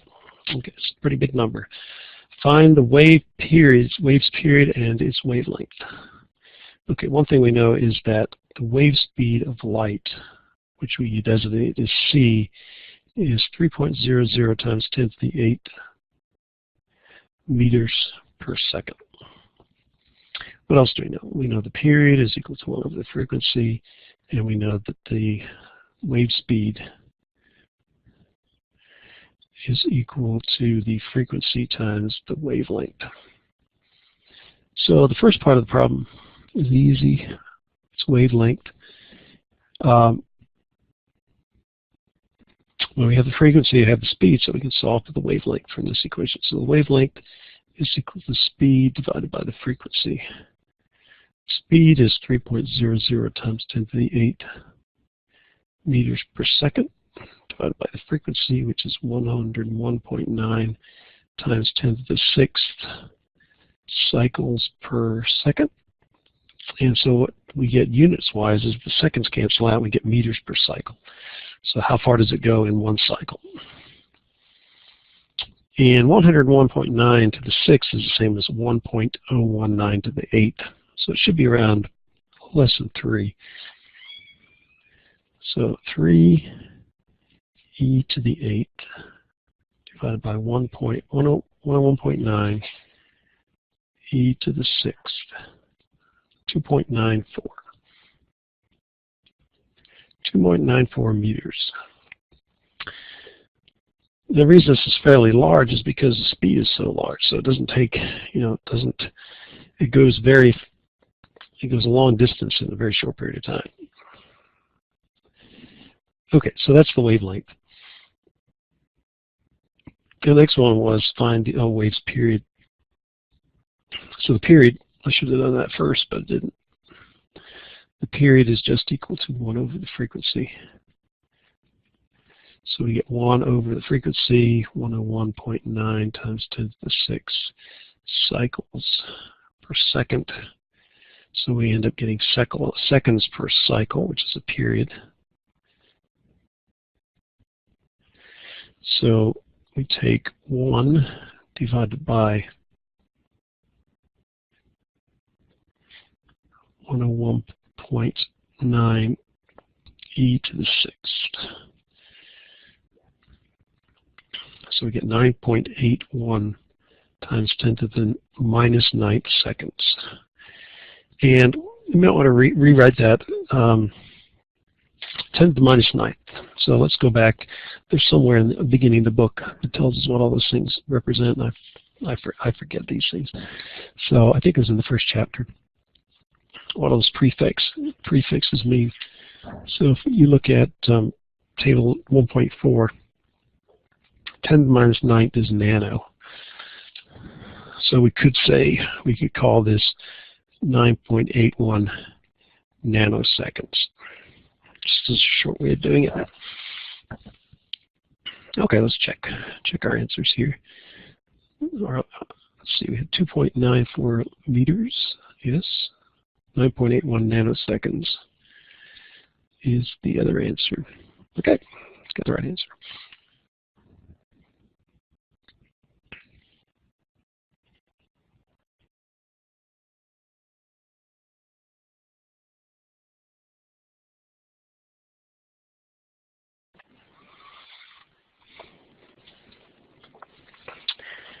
Okay, we're doing problem 44. So it says the distance between two successive minima of a transverse wave is 2.76 meters. So, you have waves and they go max and minimum, max, minimum. So what they're saying is the distance between these two points on a traveling wave is 2.76 meters. And so this is the wavelength.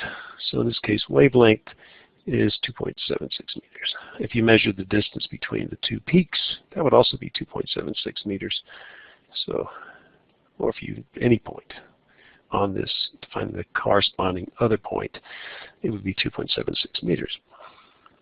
Okay, so there's 5 crests of the wave pass a given point along the direction of travel every 14 seconds. So what that is telling is we're trying to figure out velocity, and it's still using the same equation, which is delta x over delta t.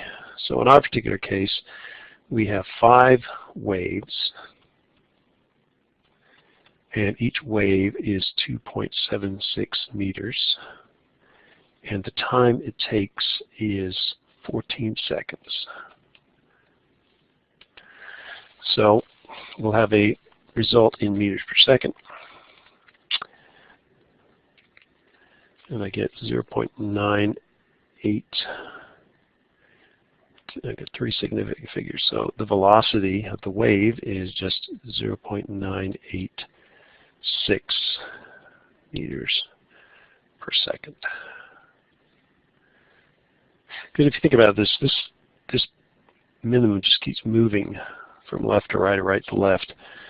And so you're looking at how fast that crest or the trough moves with respect to the x distance. So anyway, that is that's the wave speed. So what is they actually asked for what was the frequency. So the same thing applies for these kinds of waves. Frequency is 1 over the period, and the other, so this is always true. And then you have that the velocity is equal to the frequency times the wavelength. Let's see if that makes sense. Frequency is cycles per second. Wavelength is in the distance. That's meters. So you get cycles is kind of like unit. Let's say you get meters per second. So from a unit standpoint, that's correct, and that is the correct equation. So you can see that if I want to find the frequency, I need to, if I want to find, what am I trying to find here? Frequency, then I know the wavelength, it's 2.76, I know the velocity, so I just solve for it. So frequency is just V over lambda. So V is 0.986 meters per second divided by the wavelength, which is 2.76 meters. See, the meters cancel out, and I just end up with 1 over seconds, which is cycles per second. So 0.986 divided by 2.76, and I get that the frequency is equal to 0.357 hertz. Cycles per second. If I want to know the period, it'd be 1 over the frequency, which would be 1 over, they don't ask us for this, but I'll tell you how to do it anyway. So 1 divided by 0.3 0.357 is 2.80 seconds. So if you were standing here, so this is the person standing here, what you would see is every 2.8 seconds you would see a wave go by, a peak, the peak of the wave. And then after another 2.80 seconds you see another wave go by. So that's how that works. And it kind of makes sense, you know, if you think about waves and how far they are apart in the ocean, how long it takes for a wave to come by.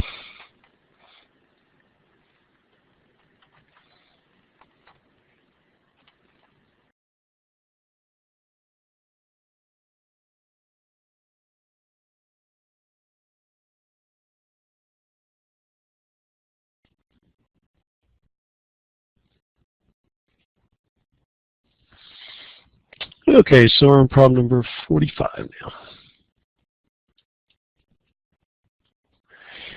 A harmonic wave is traveling along a rope. It is observed that the oscillator that generates the wave completes 40 vibrations in 30 seconds. Also, a given maximum travels 425 centimeters along the rope in 10 seconds. What is the wavelength? Okay, so we have 40 vibrations, which is cycles, divided by 30 seconds. This 40 cycles has an infinite number of significant figures, so we actually end up with 3 significant figures. Because 40 cycles, it's not, we're just basically saying up and down 40 times, and exactly that number. So 40 divided by 30 is 1.33, so it's 1.33 cycles per second, which is 1.33 hertz. So that's the frequency. And then it says a given maximum travels 400. So the velocity is delta x over delta t, just like normal. So in the case delta x is 425 centimeters, which is 4.25 meters, and it travels that far in 10 seconds. Here we have 3 significant figures, so our answer is going to be 3 significant figures. 4.25 divided by 10, and so the velocity is equal to 0.425 meters per second. And we know that the velocity is related to the wavelength through this relationship. So all we have to do is the wavelength is just the velocity divided by the frequency.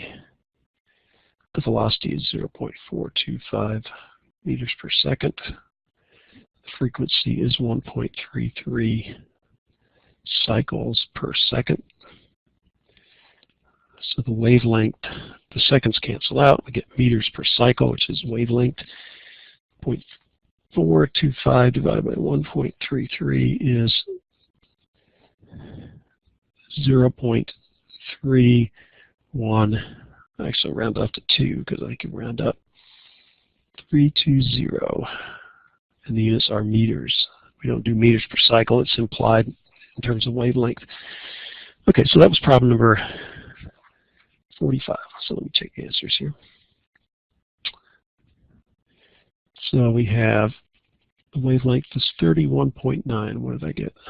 32 centimeters. So let's convert it to centimeters. So lambda is equal to 32.0 centimeters. So that worked out.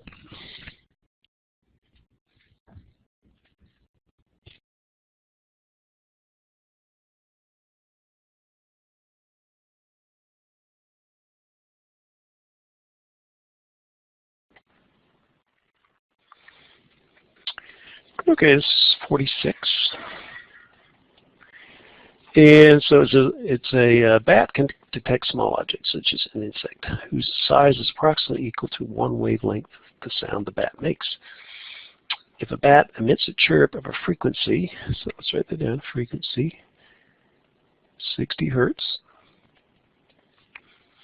and the speed of sound in air, so this wave speed in this case is 340 meters per second. What is the smallest insect-to-bat can detect. So what they're saying is the wavelength is equal to the d of the insect, the dimension of the insect. So with waves, what do we know? Well, we know that the period is equal to 1 over the frequency. We also know that the wave speed is equal to the wavelength times the frequency. So we look here, we have frequency, we have velocity, so we can solve for wavelength. That was pretty easy. And we just plug it in. And once we have the wavelength, then we have the answer. Wouldn't it be great if all physics problems were that easy?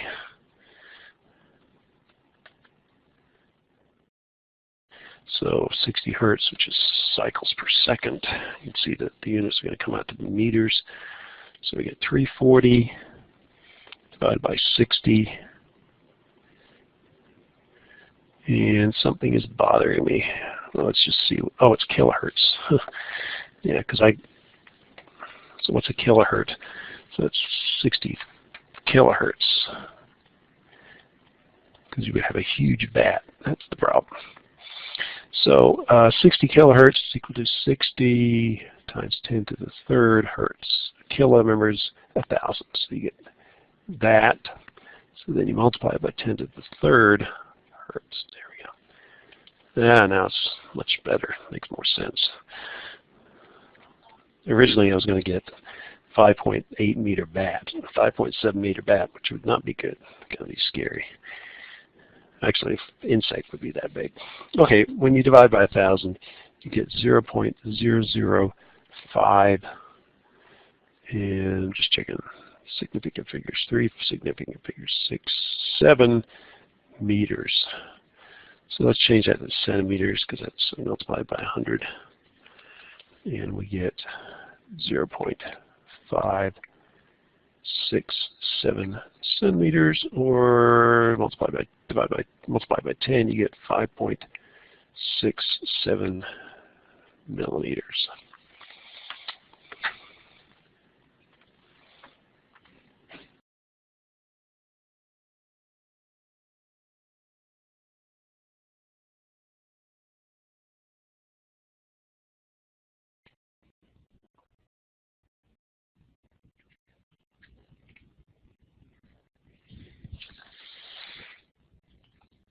Okay, so we're on problem 51. And this is a string problem. Speed of wave on strings. So 51, okay, let's read it. A transverse pulse moves along a stretched cord of length 6.3 meters, having a mass of 1.15 kilograms. If the tension of the cord is 12 newtons, find the wave speed and the time it takes for pulse to travel the length of the cord. So, what do we know? We know the length is equal to 6.30 meters. And we know the mass is 0.150 kilograms. So the mu, which is the mass per unit length, 0.15 kilograms divided by the length, 6.30 meters. And so mu, 0.15 divided by 6.3. And I get it to be 0.0238 kilograms per meter. And the wave speed is equal to the square root of f over mu. So that's the square root of f, which is the tension, which is given as 12 newtons,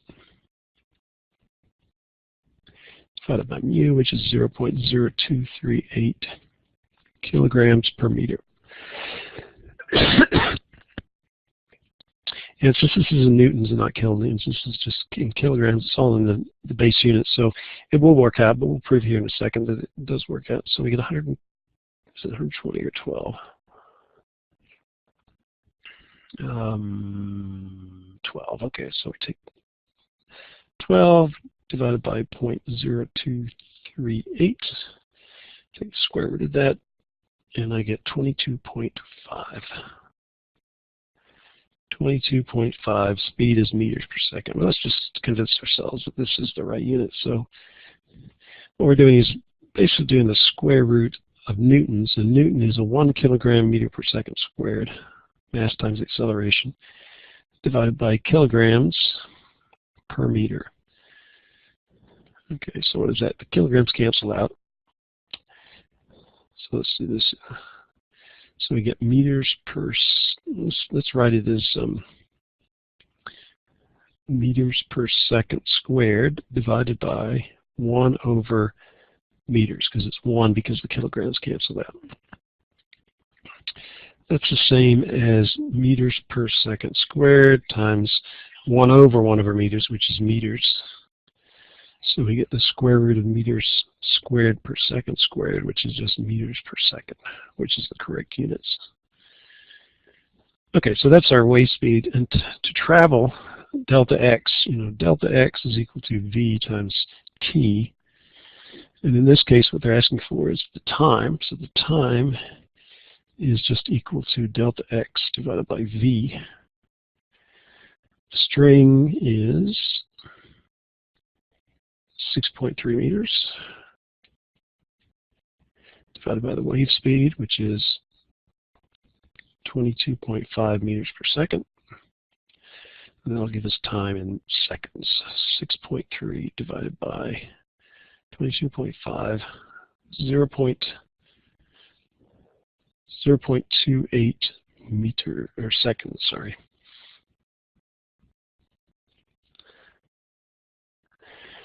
Okay, so let's check that out. 22.5.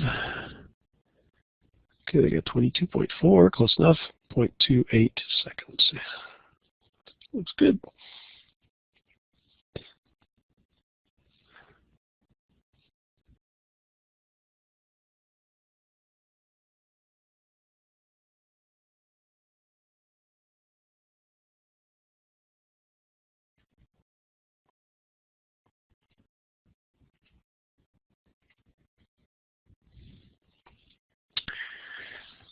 Okay, just 2 more problems. 56. A string is 50 centimeters long. It has a mass of 3 grams. A wave travels 5 meters per second along this string. The second string has the same length but half the mass of the first. If the 2 strings are under the same tension, what is the speed of a wave along the second string? Okay, so let's say the mass per unit length for string 1 is going to be 3 grams, which is 0.003 kilograms, divided by the distance, which is 50 centimeters, which is 0.50 meters. So the mass per unit length, 0.003 divided by 0.5, is equal to 0.006 kilograms per meter. Okay, we know that in the first string, the velocity is equal to 5 meters per second. And we know that's equal to frequency times wavelength. We also know that's equal to the square root of the tension divided by the mass per unit length. So in this case, we have the same length. Second string has the same length but half the mass. So if that's the case, then mu2 is half the mass. I think this is half the mass. So it's mu2 is mu1 divided by 2. So you get 0.003 kilograms per meter. And it says we have the same tension. So that means that, so if it has the same tension, but the, so what we can do is we can calculate the tension here. So let's do that. So F1 is equal to V1 squared over, or V1 squared times mu. Just solving for that. So when you square that, you get this over that, and you multiply by so you get. So the tension is going to be 0.006 kilograms per meter times velocity squared, which is 5.00 meters per second, quantity squared. So the tension is 0.006 times 5 squared, which is equal to 0.15 newtons per meter. So they say the tension is the same, so F2 is equal to F1.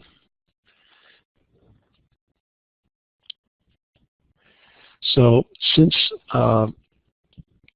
what happens is now I can calculate my wave speed V2. V2 is going to be equal to the square root of F2 over mu2. So you have the square root of F2, which is 0.15 newtons per meter squared, divided by mu2, which is half of mu1, which was 0.003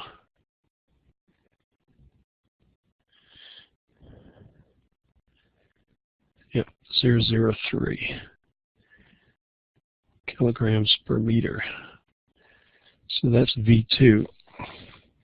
So 0.15 divided by 0.003 raised to the 0.5 power gives me a wave speed of 7.07 meters per second.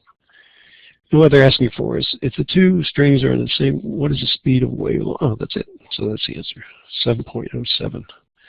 So again, what I did here,